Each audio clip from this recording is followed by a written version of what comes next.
Most students think college admissions is a competition. That's the first mistake. You're not in a race against the kid sitting next to you in AP Bio. You're not in a race against your cousin who got into Stanford. You're not in a race against the valedictorian in your district who has perfect SATs and 3 varsity letters. In fact, you're not in a race at all. And here's the part that no one tells you. Believing that you are in a race has already cost you something. It's cost you sleep. It's cost you honest conversations with your family. It's cost you the ability to sit down and actually think about what you want, instead of what you think will impress someone that you've never even met. Today, we stop paying that cost. Here's what's actually happening. Colleges are building communities.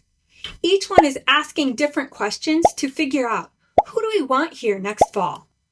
They're not ranking applicants from best to worst. They're matching them to a culture, to a campus need, to a vision of who belongs in the next freshman class. If that sounds like a small shift, I promise you it isn't. It changes everything about how we spend the next 26 weeks together. Hi, I'm Dr. Heather Case, and I've spent 20 years sitting across from students like you, from parents and families like yours, and admissions officers like the ones who'll read your future applications. I'm a licensed school counselor and a licensed mental health counselor, which means that I think about this process from 2 angles at the same time: the strategy and the toll it takes on you to get there. Both of those things matter. This series is built around both of them. Welcome to From Stressed Out to Stand Out. 26 weeks, 1 lesson a week, completely free. By the end, you won't just have an application. You'll understand yourself well enough to write an application that actually sounds like you. This is week 1. We lay the foundation today. So if admissions isn't a competition, what is it? It's a fit conversation. Imagine 50 different houses. Each one has a different style, a different climate, a different floor plan, different neighbors, different people already living inside. Now imagine 50 students looking for a place to live for the next 4 years. The question isn't which student is best. The question is which student fits which house. That's how colleges read your application. So for an example, 2 students with identical 3.9 GPAs and similar test scores can be admitted to 2 entirely different schools and turned down by others because each school is looking for someone different. One needs a future engineer who plays in the jazz band. Another needs a quiet thinker who'll challenge a professor in seminar. And another needs someone who's going to start a club that no one's ever started before. You don't have to be impressive to everyone. You have to be the right fit for the right schools. Now, here's where this gets important for right now, because you haven't written a single word of an application yet. The students who struggle most in this process, they're the ones who panic in October, the ones who send 20 applications that all sound the same to 20 different schools. They're the students who spent the whole summer trying to figure out what colleges want instead of who they are. You cannot perform fit. Admissions readers have been doing this for years. They read thousands of applications every cycle. They know when someone is writing what they think they should say versus what's actually true. The students who do stand out aren't always the most impressive ones. They're the honest ones. Hold that word, fit. It's going to come back every single week for the next 26. It's not about being good enough. It is about being clear enough. Clear about who you are so the right schools recognize you when they see you. So why am I talking about houses? Because this week we're pouring the foundation for yours. Picture your college application as a house you're going to build over the next 26 weeks. Today, right now in this video, it's the foundation. Not the walls, not the roof, just the foundation. Some students pour their foundations with comparison and pressure. They wake up checking what everyone else is doing. They watch TikTok about the kid who got into MIT with a 3.7 and think, what's wrong with me? Then they ask, am I behind? And by October, the whole house is cracking before it's even built. I want you to pour yours with something different. Clarity, self-knowledge, a sense of who you are when no one is watching and no one is grading. That's the only goal this week. Not to pick a college, not to start your essay, not to decide on a major. Just the foundation. Here's what's coming in the weeks ahead. I want you to see the whole arc today so you don't feel isolated. Next week, we frame the walls, your identity and values. In week 5, we'll start exploring your interests. In week 11, we'll talk about money, the real conversations most families have too late. In week 16, the personal statement. In week 22, we finalize and submit. You don't need to think about any of the other things yet. You only need to think about today.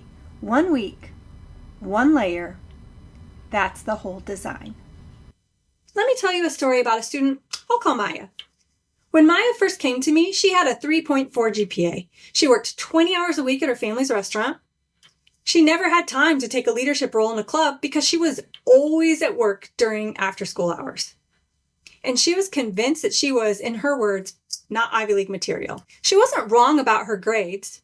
Her GPA was going to make it hard for her to get into Harvard. But here's what actually happened. Maya did apply to a top 25 university, one she almost didn't apply to. She had the tab open for like 6 hours before she finally hit send. She was certain they'd reject her without reading past page 1. But guess what? They admitted her over students with 4.0s, over students with more activities, more clubs, more lines on the resume. Why? Because Maya's application told a coherent story. Her essay wasn't about beating anyone. It was about what she learned over the 3 years training new hires at her family's restaurant. How to read someone who was nervous. How to give feedback without embarrassing them. How to stay patient when the dinner rush hit and everything went sideways at once. Her teachers wrote about someone who showed up, not just to class, but to the people around her. Her activities weren't impressive on paper, but they were honest and they were hers. The admissions reader told Maya's counselor it was one of the strongest files she'd read all year. Maya didn't get in because she was better than her classmates. She got in because she was clearer. She knew who she was, and when she wrote her application, she let that show. That's what we're building starting right now today. Not better, clearer. So what do you actually do this week? 3 things. 3 small things. Things you can do today if you want. 1, grab a notebook. A real one, a Google Doc, the notes on your phone. Doesn't matter to me. On the first page, I want you to write My Foundation. This is going to be your college clarity journal for the next 26 weeks. Not your application. Definitely not a checklist.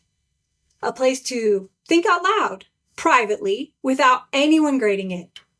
You will thank yourself in October. 2, write down 2 sentences. 1 sentence about something you think colleges want from you. 1 sentence about something that makes you feel like maybe you're not enough. Then I want you to sit with this question. What if both of those are incomplete stories? You don't have to answer it. You just have to write the question down and let it sit. 3, and this is the most important step that students often skip. Block 15 minutes on your calendar twice a week. Put it as a reoccurring event. Pause the video and put it in your phone right now. Call it College Clarity Time. Show up to it like any other appointment. Now, you won't need those 15 minutes this week, but starting next week, you definitely will. So not 3 hours on Sunday, not 0, 15 minutes twice a week. That's it. I want to be honest with you about why that 3rd step matters. Small, consistent effort in this process beats 1 panicked weekend in October every single time. I've watched this play out for over 20 years. The students who do well are not the ones who grind the hardest. They're the ones who show up regularly, 2 times a week, stretched across the whole season. Now, later we might need to expand 15 minutes to 30 minutes twice a week, but that's it. That's the whole formula. The students who wait, who tell themselves, I'll start in August or September or after this test or after this sports season, they start in October with everyone else. And October is loud. It's loud and it's crowded. And the version of themselves that show up in those applications is rushed. You have time right now. Let's use it. Before you close this video, I want to give you something. Let's take a pause, and we're just going to take 3 slow breaths. In through the nose, out through the mouth.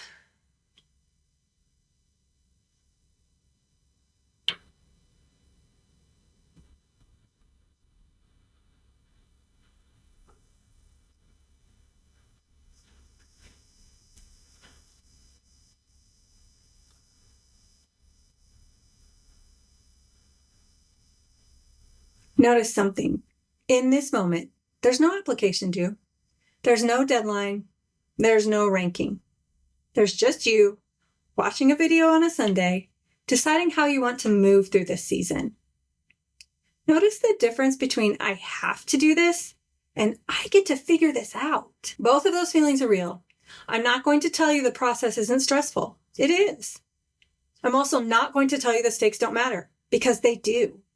But the difference between the students who come out of the season proud of what they made and the students who come out of it exhausted and hollow usually has nothing to do with their GPA.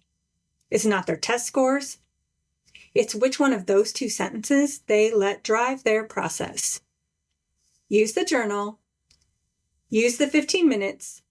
Protect your sleep. Call the people you know best when it gets heavy. And use the next 25 weeks not to become someone more impressive, but to become someone more legible. Someone the right schools will recognize. And by the end of November, you will not just have an application. You'll have a clearer picture of yourself than most adults carry into their 30s. This is not an exaggeration. That is a promise I can make. So next week, we go from foundation to frame. We're going to build your internal compass, the one you'll use every time tells you that you should do something or that what you should be for the rest of this year. It's one of my favorite conversations in this whole series. So be sure to subscribe so you don't miss it. And if this video met you where you are, if something in it landed for you, send it to one person, one friend, one parent, one counselor, one student you know who needs the same reset. And before you go, I want to remind you of something very important. You are so much more than your application. Your worth isn't measured by acceptance letters or rejection emails. I want you to know that your story matters. Tell it honestly, tell it bravely, and know that I am always here cheering you on. I'll see you next Sunday.